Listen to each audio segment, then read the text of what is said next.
Hot diggity damn, we're back with another episode of World 1-1 Podcast. And this week, as always, we're asking the all-important question, what else can we fuck up today? All right, quick tease for the third half of the show. This week, Wes and I are going to be taking a look at Strange New Life, spotting, identifying, classifying, categorizing, not just a new genre, but what might actually classify as a new medium. It's a hybrid medium between games and film. So stick around for that. That's a good one. And if you haven't already, you can and should gently caress the inner thigh of the subscribe and share buttons so that you arouse them, get them nice and wet and slippery so that they spread everywhere. Also, in the links in the show notes down below, jump in, join the conversation in our Discord. We'd love to hear from you. Quick shout out to our awesome sponsor, Imaginary Authors, helping you up your scent game with fragrances for guys, gals, and non-binary pals. All that out of the way. I am, as always, your host, Roll to the Wall. Joining me this week is my compatriot, Wes Evans. That's me. Hey, and we're doing the thing. Look at us. We're doing the thing. We can do the thing. Let's do the thing with, oh my God, video games. Wes, talk to me. It's been a couple of weeks. We've been missing. We've had conflicting calendar bullshit all over the place. Not just you and me, like fucking everybody. Holy shit. Like we've been missing for a couple of weeks, and it's made me sad. What you been playing? So I'm kind of glad that if we were gonna be missing a couple of weeks, it was the weeks I was just this busy, because I really only have one game I've played enough worth talking about, and that is the Thousand Year Door remake. Hey. Yep. Do tell. What do you think? So I didn't have a GameCube growing up, so I didn't know what made the Thousand Year Door so special. I'm not, and every Paper Mario fan is going to cringe when I tell them the very first one that I played was Sticker Star. However, every single Paper Mario fan will also be happy to know that I didn't care for it that much. So, but I wanted to give a Thousand Year Door a try, see what made all the classic Paper Mario fans like it so much, like the series so much. And I just gotta say, I get it now. I get it now. Because it's great seeing original characters in the Mario universe. It's great seeing different art style. It reminds me of, I know the gameplay is not one-to-one, but the fact that they're RPGs set in the Mario universe, I did play a lot of Bowser's Inside Story back when I was a kid. And it does kind of remind me of that a little bit. Okay. I don't know, it's always been not weird, just interesting or fascinating to me that the Mario stuff has had like different series runs of various RPGs. Like you've got the Paper Mario stuff, you've got Mario and Luigi. What the fuck was the other one? Super Mario RPG. Yeah, and like you would think that if you were just going to go the RPG route, you'd have like one canonical series of RPGs instead of splitting them off all over the place. I think part of it is just that with RPGs, story is usually very important, and they wanted Paper Mario. This is my guess. I obviously can't read the minds of the people who made it. There's probably an interview saying why they branched it off somewhere, but I would think that Paper Mario would be more for where you want to introduce original companions and have them be an important part of the story. And Mario and Luigi is kind of like the established brothers. What are they going through? While the villains, of course, are original in both of them. Right. And Mario and Rabbids. That's more of a that's more of a tactical game than an RPG, but I mean, I'd call it a tactics RPG. It's in there, and that game is surprisingly good. I haven't played the sequel yet, but I got it on sale because I was thinking to myself, okay, well, I can't remember how long I had my Switch, but I don't think I had it for very long at that point. I was like, all right, I'll give this game a go. So let's see. We'll give it a shot, and it's just kid-friendly XCOM without permadeath. Yeah, no, it's a lot of fucking fun though. Yeah. And they put a lot of love into it, and it always kind of made me a little sad how fast it like devalued in terms of, getting price cut. It Right. always made it seem like it was just a cheap afterthought. And I'm like, no, they made a really good game. Don't discredit it like that. That it's And not a then big deal, but that shit bugged me. part of me wonders if they did that because the sequel, they wanted to try get more people to play the sequel. But I heard the No, the sequel original you could bombed get in for terms like of sales. $20 within like a year of it coming out. Hmm. Wow. I know that's par for the course for Ubisoft games, but still. Yeah. I don't know. Part of me feels like it should have been treated more like a Nintendo game than a Ubisoft game, but that's just me. Yeah. I mean, in all fairness, Mario got top billing over the Rabbids, Right. so I don't know. That's just a weird little perception nitpick thing for me, Yeah. One but not the end of thing the world by any means. One thing, maybe I'm making the game harder on myself by doing this, but I'm dedicated to using Goombella's tattle on every single enemy type. And I'll tell you, that made the Colosseum a lot harder for those who know the Colosseum level. I think it's chapter 3 in the game where you get Yoshi as your companion. Mhm. Because Yoshi is your new companion, and so a lot of the fights want you to use him. Okay. However, in order to have Goombella use her tattle, first you have to have her out at the beginning, and then you have to use up either yours or your partner's turn to swap out. And when you swap part, and if you use Goombella to swap out, Yoshi can't do anything that turn, but Mario has the significantly broader range of moves he can use. So Yeah. did I end up making it harder on myself? Yes. Was it worth it? No. Do I still feel good on the inside? Yes. Well, then it was worth it. So, um, I know I'm in the minority here, but honestly, my favorite Paper Mario out of the lot was Super Paper Mario on the Wii. You're not in as small a minority as you think on that. Because even the classic Paper Mario fans who wanted the pure turn-based, at the very least, still appreciated that it felt like a Paper Mario story. Mm-hmm. Oh, it felt like a Paper Mario story, and this is probably just an issue of taste. Is I enjoyed the platforming and the more actiony side of things as opposed to the turn based. I I used to do RPGs and JRPGs when I was a kid and through my teenage years, but after that, I can't seem to stomach them anymore. It's too slow, it's too tedious for me. And it's not to say that they're bad, it's just not my flavor. I can't do it anymore. There's the occasional very rare exception, but not much. I get what I you mean, mean. it I mean, tends to be too that when it comes to turn-based RPGs, the writing always has so much fucking bloat, and it just feels like it's trying to fill my time. I'm like, I have enough shit to fill my time. I don't need you to do so artificially. Respect my time.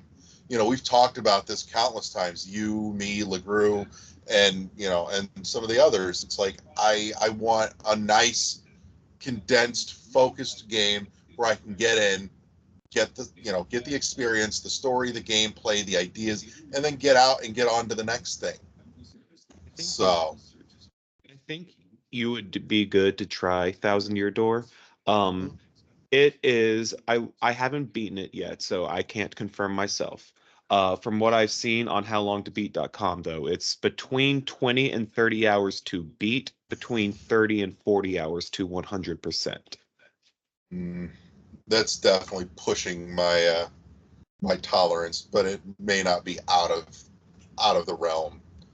But Lord knows I've got enough other shit stacked up to play. That's fair. That just feels like a perfect length for me, like a nice mix of my money dollar per hour game and also uh not overstaying your welcome.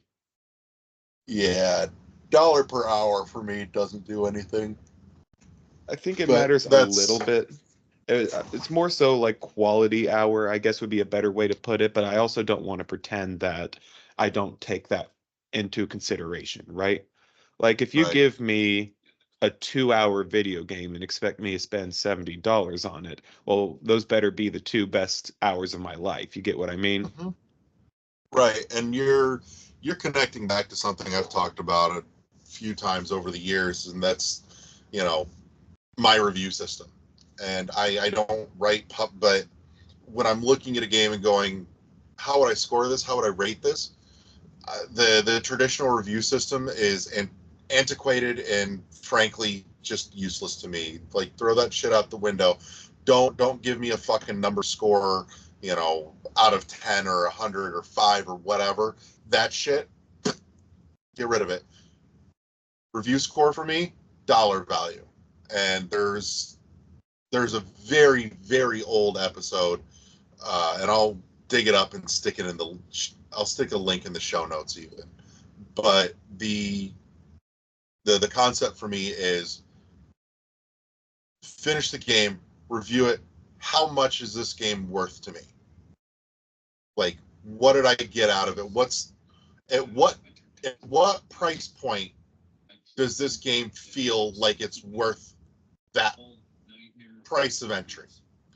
And so, and there's no cap on it, which means the concept of a perfect score goes out the window. I can look at something like Dead Cells and go, this is a game that's easily worth $50 to me. I've gotten so much out of it, and it's a game with a $25-$30 price tag. It's worth more than you pay for it. On the flip side, too, where that really comes in handy is, a game comes out at say $60, and it gets a review on IGN that it's maybe a 6.5 out of 10. Okay, now 4 years down the road, that game has gotten a price cut to $40. Is it still really a 6.5 out of 10, or is it worth the $40? So if that game had come out at $60 and been scored at $40, I wouldn't buy it at $60. But if it came down to $40, I'd pull the trigger and go, now I feel like I'm getting my money's worth. This is the right time to buy. This is what this is worth. This is how good this game is. It's $40 good. And then you also, So, I feel like that could theoretically run into problems for smaller games. Like I'm thinking Vampire Survivors, I probably wouldn't have spent much more than $5, maybe 10 on it, right? honestly, Is I've that gotten at least 15, maybe $20 worth out of Vampire Survivors.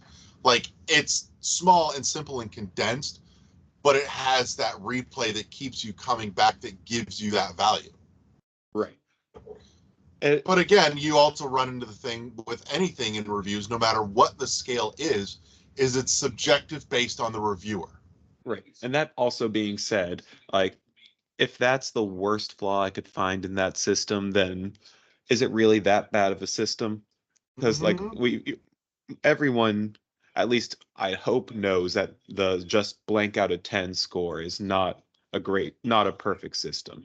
Not at No, it's least if not even a all you're good doing, one. especially if you're just doing a flat blank out of 10.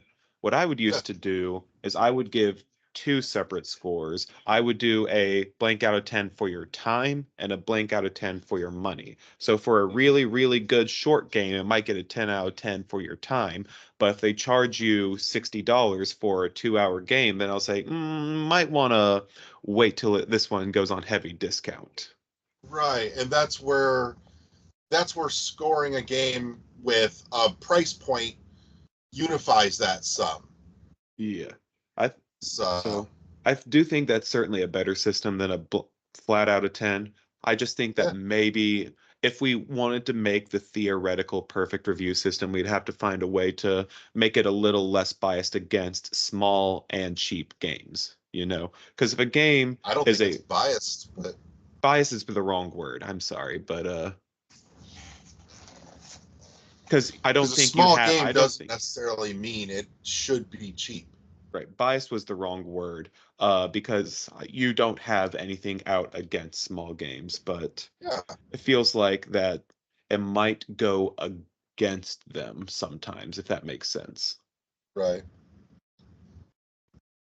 But yeah, Maybe that's what we could do is like, how would we uh how would we rate this on a percentage of full price? Do I feel like I got money's worth at full price? Would I be willing to spend more than this? Would I be willing to buy it at 50% discount? That might be. well, and full price can vary depending on the market that it's releasing into. That is true. So, but if you go with the price point and then you convert that from one currency to another, that still holds. Yep. So, trust me, I put a lot of thought into that Oh, years ago. oh, I'm not doubting that. I'm not doubting that. I'm not saying I put more thought in than you did. However, here are a few of my thoughts to sprinkle in there to add to it. Oh yeah, no, I'm not knocking it. It's one of those things too that over the years, every time it's come up, I keep finding like more and more reasons why it's a better system. So, like the idea started and it just kept getting better.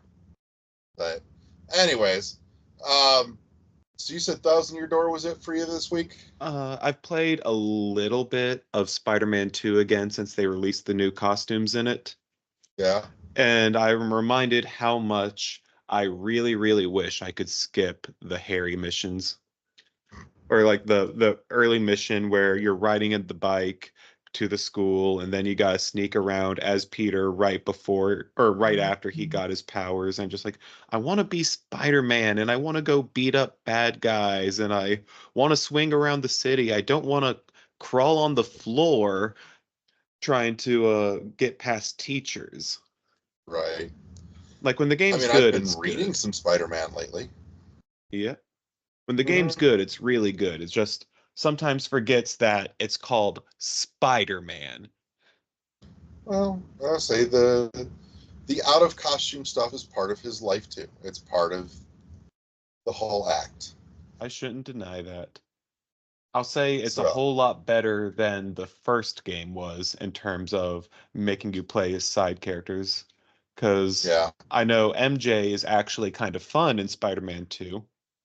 yeah, And of course, Miles now has his powers, so you're not just playing awkward teenager who's going up against military and will die if he gets caught instantly. all right. So, let's see here. I think it's my turn, I unless believe you've it's got your anything turn. else to throw on the. Okay. So, pretty much all I've been playing the last couple of weeks because busy as hell and chaos. And I think this may end up turning into a show topic one week at some point down the line. I've been playing a lot of bedtime games. Like I haven't had the the time and space to sit down and sink into something meaty and really progress. Like I've got a few games that are kind of mid mid progress, like the Dead Space remake and Control and a few others, but it's not what I've been touching. I haven't had time to really sink into that. What I have had time for is going to bed. I need to get my brain to wind down and shut off so I can go to sleep. And bedtime games, and it's becoming its own little mini classification for me.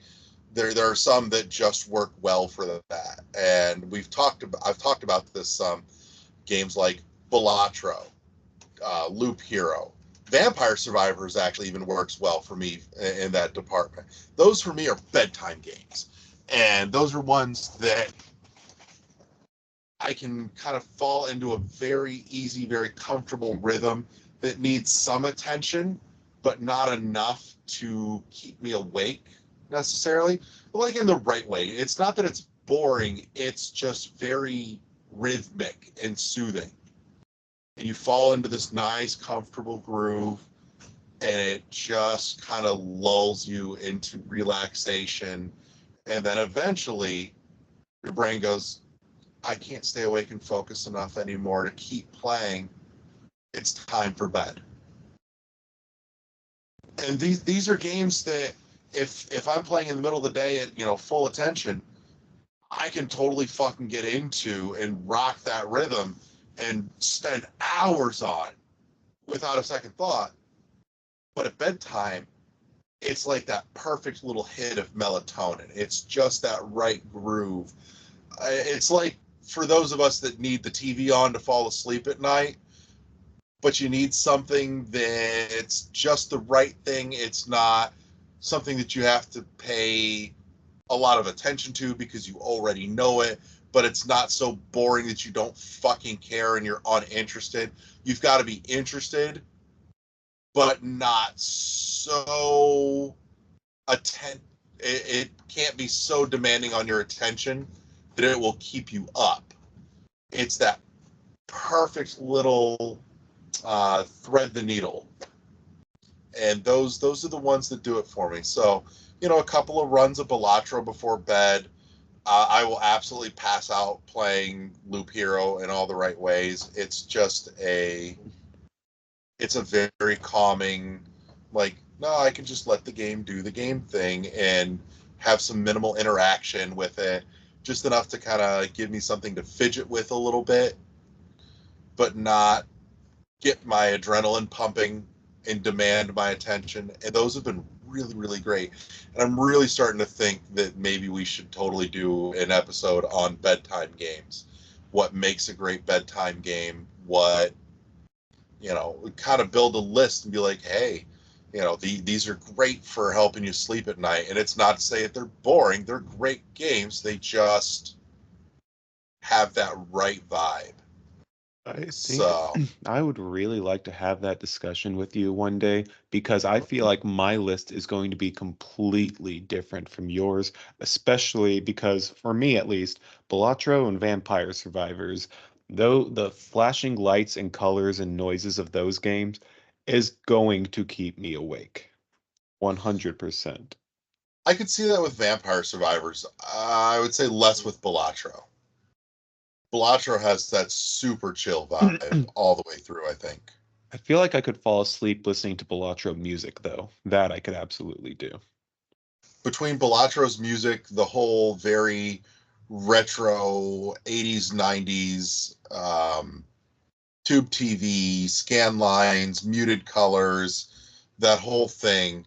And even like the sound effects are all just very low and calm, and Ooh. it hits all the right grooves for me. Well, that's one way to find out we have our game set to different settings. Mm, I have apparently, shit. yeah, I have mine at max speed, heavy screen shake, all of that jazz. I just left all mine on default, and it was so comfortable. It's still a good game either way. I just Oh, like it mine. is. I just like it makes the big number go burr part of my brain get Mm-hmm. scratched just a little harder when the screen shake comes on. All right, try this. Try this in the next couple of days. Kick Balatro back to default settings. Play it at bedtime. See how it makes you feel. I'm curious if that makes a difference for you. Worth a shot. I'll see if I can remember to do that. Welcome to the scientific method. Step 1, fuck around. Step 2, find out. Hey, make But, sure you write it down, because if other people can't reproduce your results, then you fucked around mm-hmm. for nothing. Yep, this is true. Well, not necessarily, because at least you will have found out. That's true, but science is the ability to reproduce it. Mm-hmm. This is true. But that's what I've been playing. A lot of Balatro, Loop Hero, Vampire Survivors, that kind of thing. It's been really nice. I'm like, you know what? I can get a run or two in, and I will fucking fall asleep with the controller in my hand, and that's kind of nice.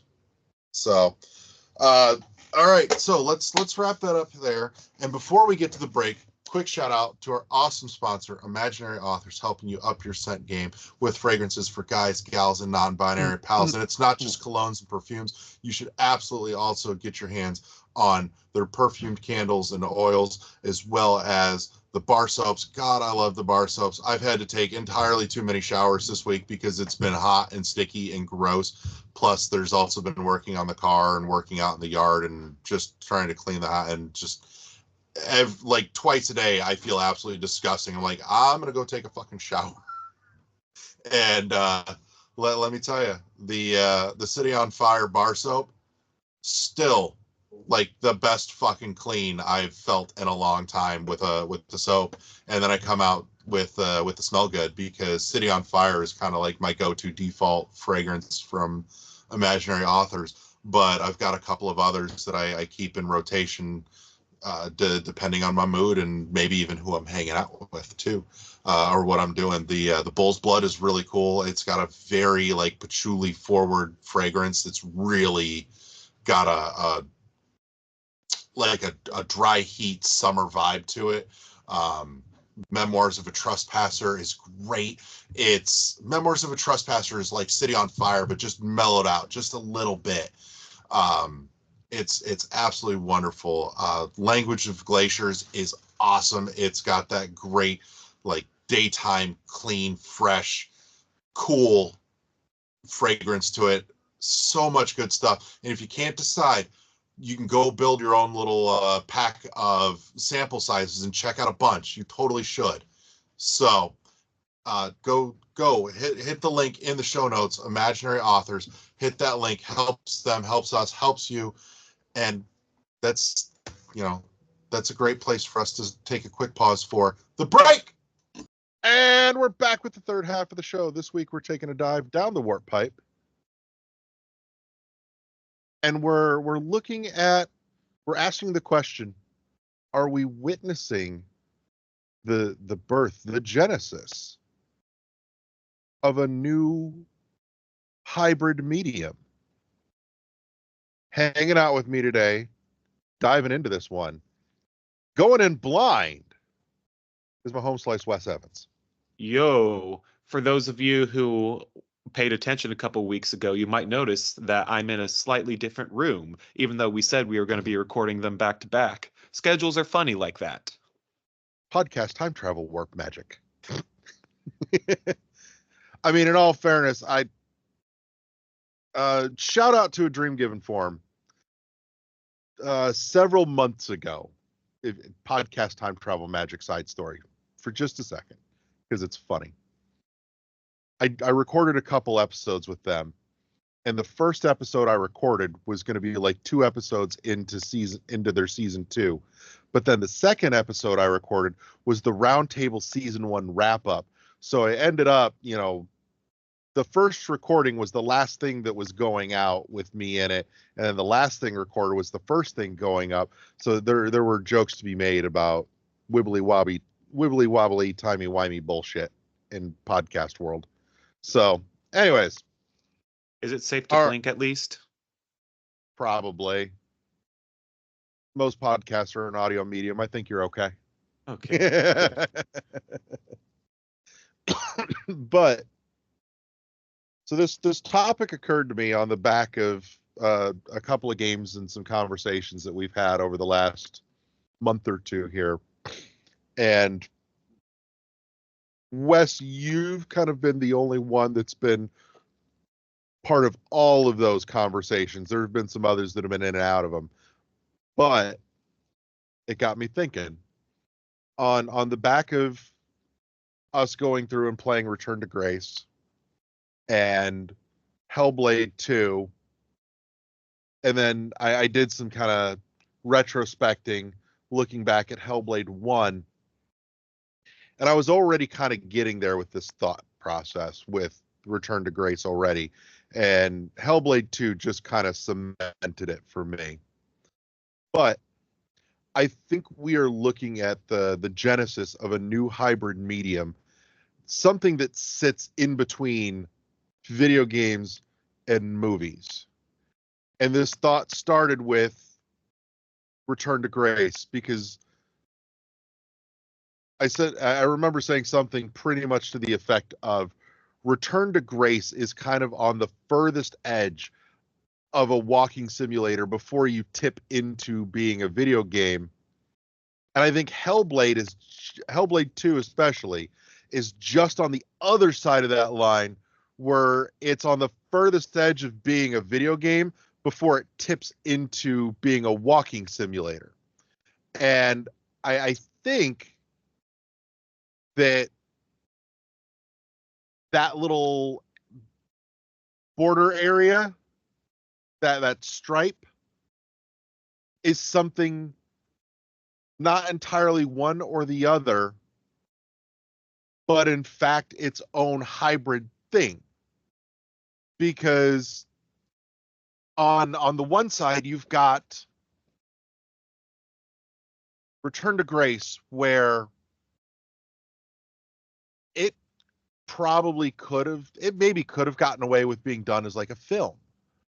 But the element of interactivity there allows for you, the player viewer, to take it at your speed, your pace, where they simply lay it out in front of you and say, ingest this, process this, but do it in your way, in your speed.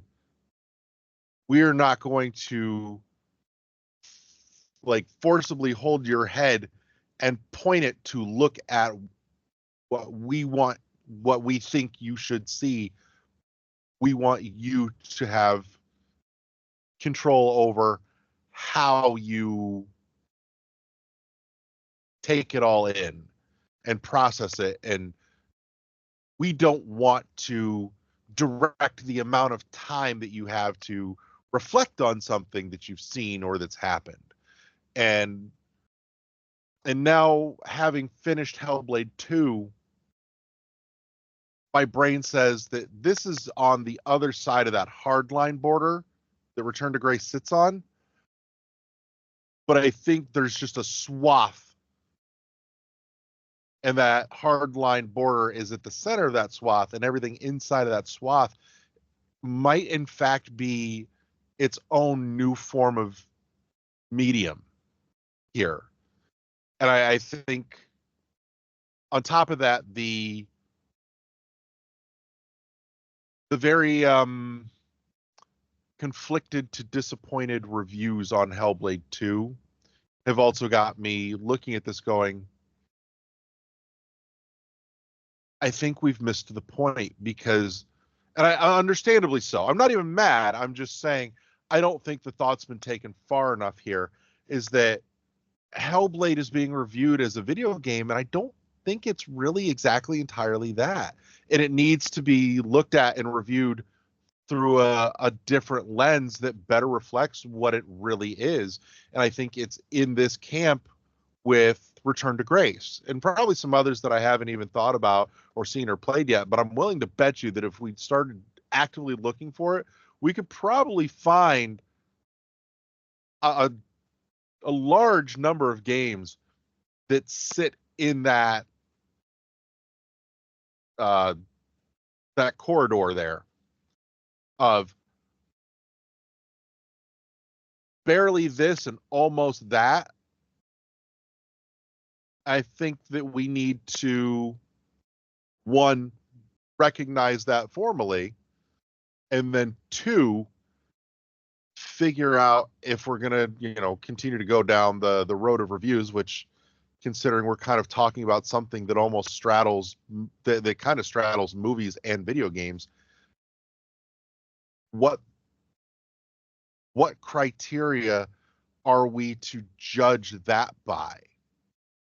Because I think trying to judge it by the criteria of a video game or a walking sim, which at this point, I almost don't know if we should call walking sims video games either. I think walking sims are walking sims, and they're played on video game hardware.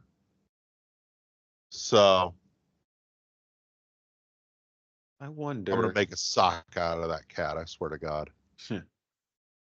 But I wanted to bring this to you because you're the only one at this point that I know has played Return to Grace, Hellblade, and Hellblade 2. Right. And we've started kind of talking about this. I've kind of been thinking, like, as you were talking about that, going in blind, whether or not we're in the genesis of it kind of depends on how early you need to define genesis. Kind of like, for example, if we're going to use, say, rock and roll metaphor, right? If Okay. Hellblade 2, Return to Grace, and games like that are, say, the Little Richards and the Chuck Berrys, I would argue some of those bigger AAA games that are linearly focused of long walk corridors for story, combat, combat, combat, long walk for story, combat. I would argue that's kind of like the blues music, the Robert Johnsons and the B.B. Kings. Like, we're not there yet. We haven't made rock music yet, but the foundation of what's going to become it is kind of there. Right. And maybe you're right. Maybe we're watching the groundwork being laid. So, but I'm on board with that. And we might be somewhere between the groundwork being laid and the genesis. Though that does also beg the question. And you've raised a deeper point here that I like, is that this raises the question of, are we watching the groundwork being laid, or has the groundwork been laid and we're now witnessing the first true entries into this medium with games like Hellblade 2 and Return to Grace? And now we are at a point where it exists and it needs to be formally recognized and identified. Because, and I think maybe groundwork being laid might actually be the first Hellblade, as well as video games, walking sims, and film, because I think that really plays a part here. So this is almost a three-way hybrid. Could the argument be made? Maybe not so much the foundation being laid, but part of the blueprints being drawn up. If we're going to include mediums that aren't part of the medium you think about, could we talk about maybe, say, Netflix's Bandersnatch? Because normally, when you watch something, especially on Netflix, they have it fully automated. It's like, we know you guys don't want to watch the ads. We know that you are tired. You worked 40 hours this week. Here is our show. Just go ahead and watch it. We'll play everything for you, right? And then here they are having this thing. It's a choose your own adventure.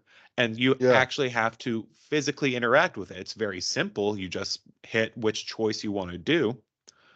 But that's something that's done on a traditional TV streaming platform.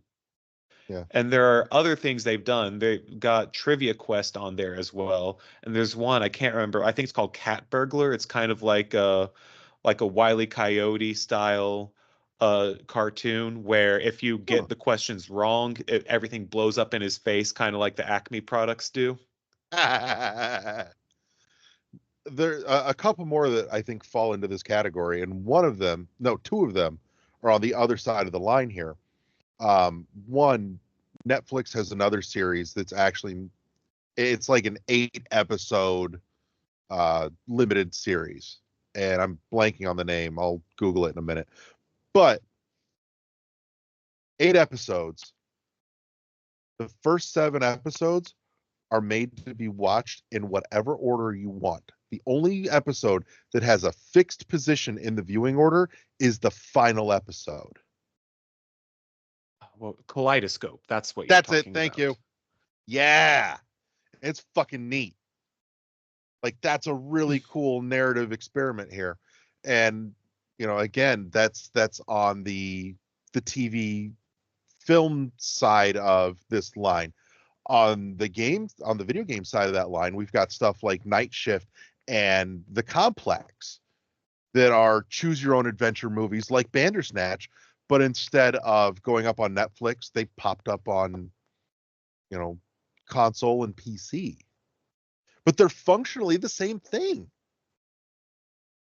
What about games that focus a lot on, say, FMV? That's full motion video, right? Is that what the M in FMV Yeah, stands for? Yeah. full So motion like video. games like Her Story, or Mhm. is it Immortal or Immortality? It's one of those. I think it's Immortal, Immortal. but I know what you're Yeah. talking about. But those are like the mystery games where you're going through real life footage recorded and you're trying to puzzle out the story of what's going on. That might be on the outskirt of this, because I do think of Her Story and Immortal. I think you're right. It might be Immortality, but either way, I think that things like those lay more firmly in the video game camp. It feels like there's more, I feel and I can't. This is a rare case where I can't even entirely put my thumb on it. I feel like they belong in the conversation though. They Like do. it's I kind of think like those are ones that lay the groundwork, the foundation, and then stuff like Bandersnatch and Complex and Night Shift are the results of that groundwork. to anyone who's taken a music appreciation class, those games are to the romantic era to what Beethoven was, if that makes sense. Holy If shit, we if got classy up in this bitch. Oh yeah, I took a whole one music appreciation class. I know what that reference means. But yeah, like you said, I think that we are witnessing something new being born here. And I'm I think I'm moving past being upset about it or mad about it. And I'm getting to the point maybe where I'm kind of just sad for it, that the for lack of a better term yet, because I haven't figured out what to call this, is that the games that fall under this heading, under this category, aren't getting a fair shake because we're applying the wrong standard to it, but we haven't figured out what the right standard is yet. Nobody's sat down and looked at it. And maybe that's something that we could do in a follow-up. That'd be kind of fucking interesting too. And I think you and I would probably have to spend some more time thinking about it, and then get a few more of the gang to finish going through the Hellblades and the Return to Graces and the such. But that said, that sadness, I think, is spurring a call to action here that says that it's time this becomes formally recognized. It's in its early days, but it is here. And if we don't get on board with it in terms of understanding it, acknowledging it, and looking at it through the correct lens, then we may do irreparable harm to the future of it. And that would be a shame. Because I think there's something really, really good here. And this is beginning to kind of reframe my internal thought that I've had for a while now, of this frustration with gaming's quest to be cinematic.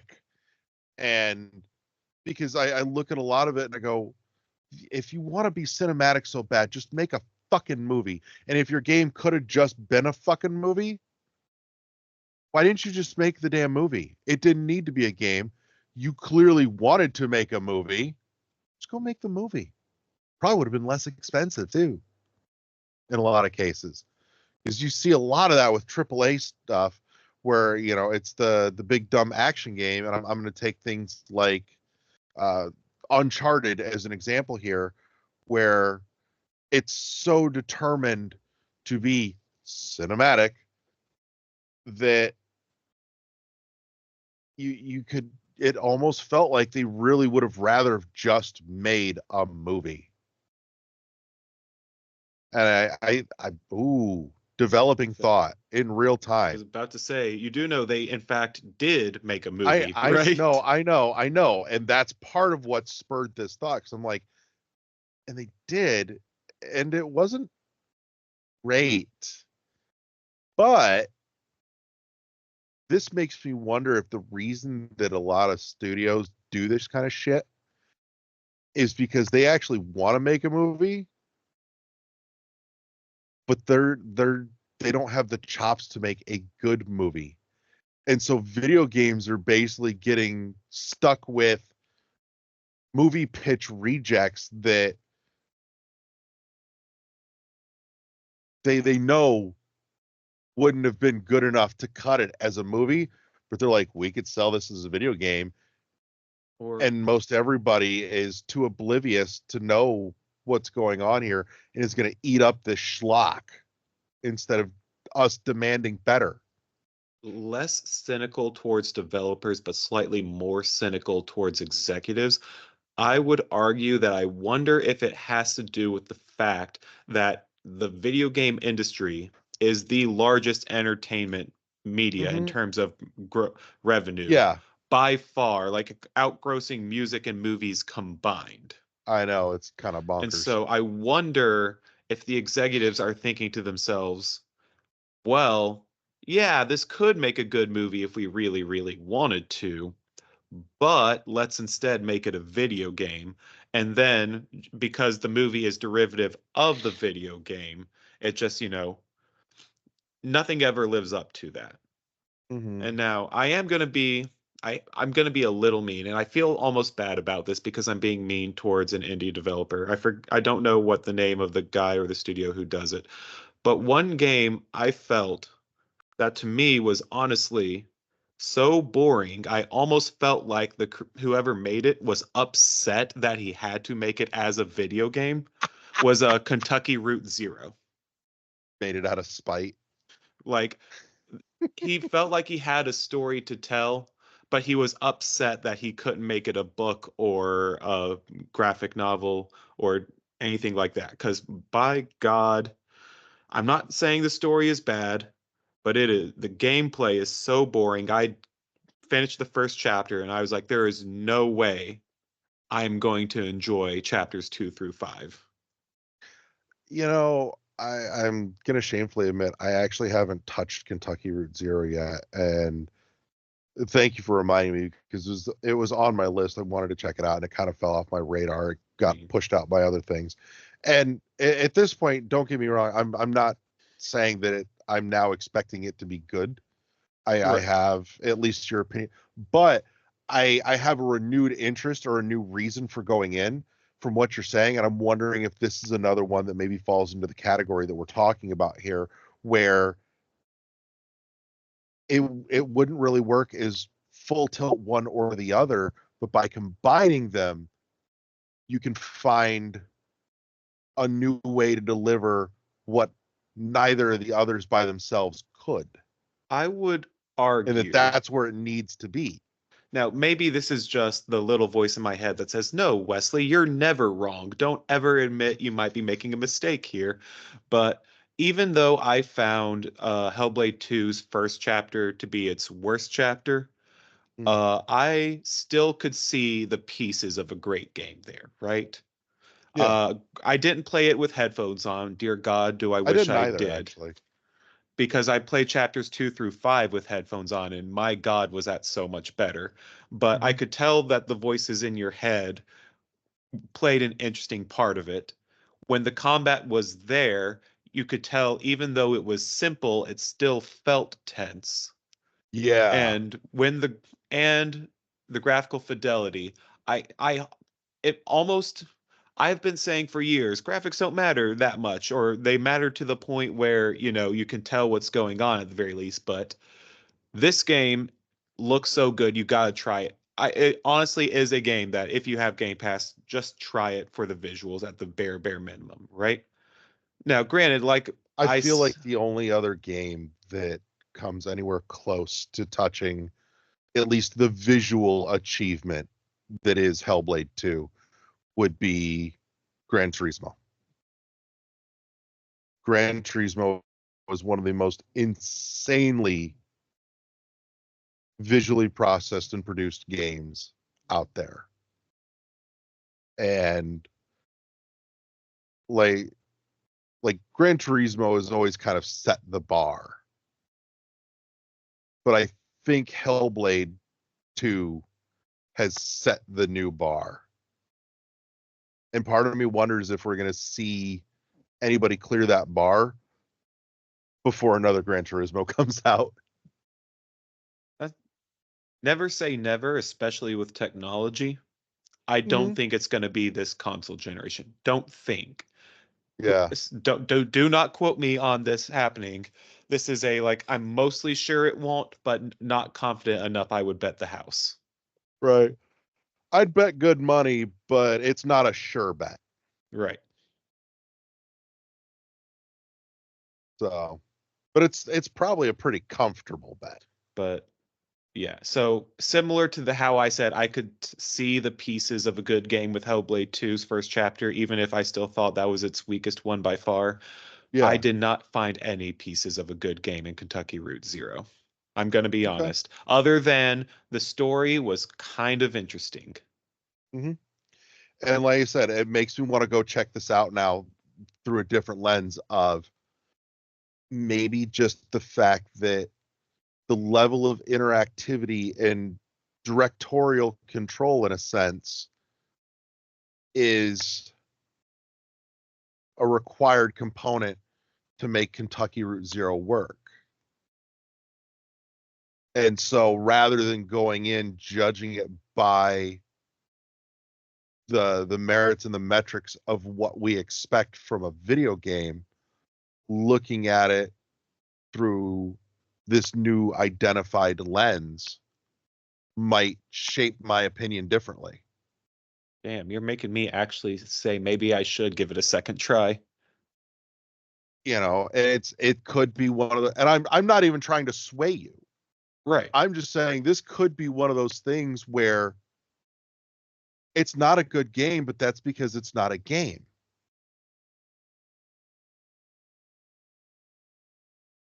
And if we figure out what it is,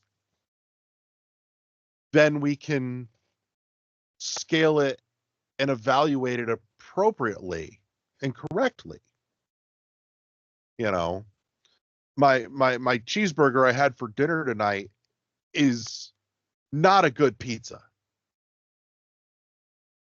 But it's a good cheeseburger. There you go.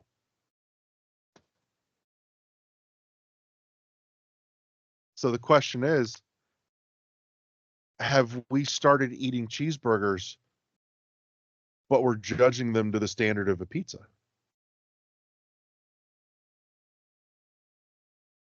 Are we pizzaing when we should be French frying? We might be. We might be.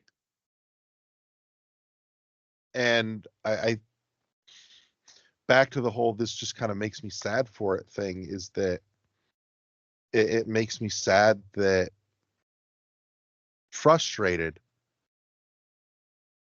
that for everybody that's been reviewing Hellblade going, it's gorgeous, but it's a terrible game. I'm like, maybe you're half right, but don't stop there. Keep going. Ask the next question. And it stuns me that nobody else is. I'm like, I don't ever purport to be the smartest guy. That's not true. Yes, I do. But I'm like, holy shit, I'm not the one that's got a living wage and a career out of this. You guys should have gotten to this well before I did. And they didn't. And I'm like, it's sad. That's sad.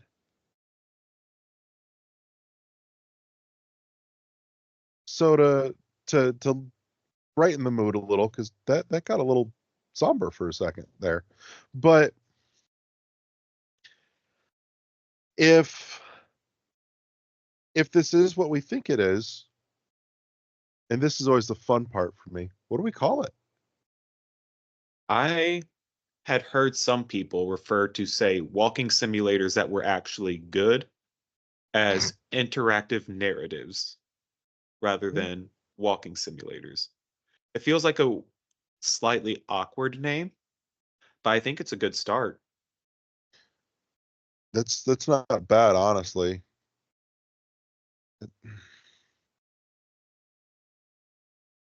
Interactive narrative is right. Part of me thinks too is that there's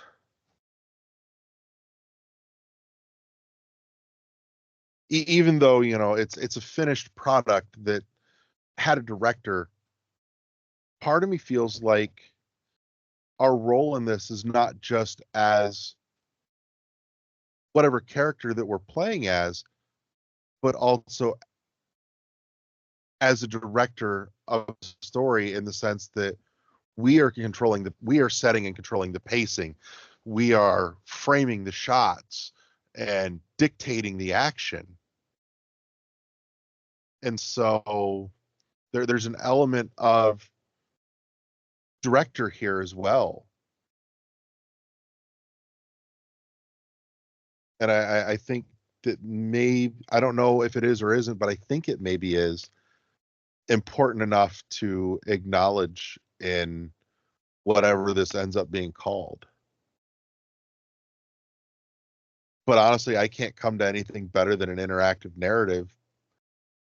And it's a little clinical, but it's not wrong. I think it works. The next step is to start, and this I think is going to be would probably be a separate episode down the line when we can get a few more in the conversation here, because I think it needs a larger group discussing it, just for the additional perspectives and viewpoints. But figuring out what's the right framework to review these by, to judge these against, as to whether or not they are good or not, or successful or not. This, And I've got some initial thoughts, but I think we'll save that for when we can put a part two to this. yeah, because I had a few initial thoughts too. Don't know if I have a final answer. I kind of want to say it just because, like, we can go a little deeper on it, but for Yeah. lack of a better way to describe it, if it gets you either thinking or gets you feeling very strongly, I feel like it has succeeded. That's probably a piece of it. I don't know. I think I'm going to have to spend some more time marinating on this. I So like this thought, though. I I'm would argue excited to come back to this. Yeah. So, I would argue the fact that we're having this discussion kind of in a way means that Hellblade 2 succeeded in that sense. yeah. I think it did something successfully that it didn't mean to do, but it's important that it did. And that was to be the final marker that says, look at me for what I am. I'm not that, and I'm not that. You now have to figure out what that is. Like it was the last example we needed to be able to go, this isn't a fluke. This is a thing. So, any final thoughts you want to toss in? We'll close this out. This is a good one. It is. Next week, we'll talk about the difference between visual novels and graphic novels.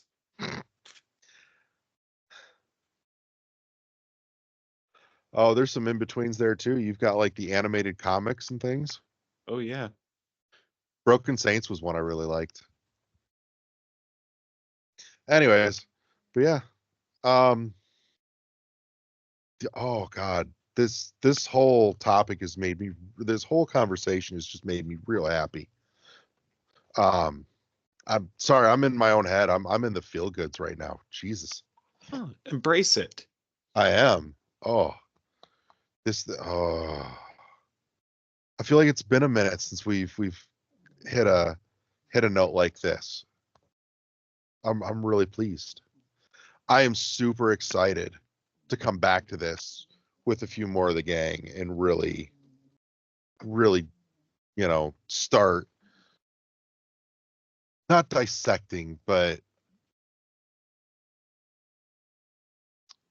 learning, defining what makes an interactive narrative what it is and how to identify it and how to judge it appropriately. But let's wrap it up. I want to say thank you to everybody that tuned in and listened this week. Thank you to my compatriot Wes. Big shout out. Thank you to our awesome sponsor, Imaginary Authors, helping you up your scent game with fragrances for guys, gals, and non-binary pals. Link to them in the show notes down below. Also in the show notes, link to the Discord. Jump in. If this has got you thinking at all, jump into the Discord. We want to hear your feedback on this. The more voices on this topic, the better. This is the kind of thing that needs perspectives and viewpoints from every direction to really be able to fully observe this. So jump into the Discord, come chat with us. So we absolutely want to hear your thoughts, and some of those thoughts may end up affecting and influencing the part 2 to this when we get to do that. So other than that, I think we're done. Say goodnight, everybody. Good night, everybody. You've been tuned to the World 1-1 podcast, powered by the World 1-1 Podcast Network. Press start to engage your mind. Peace.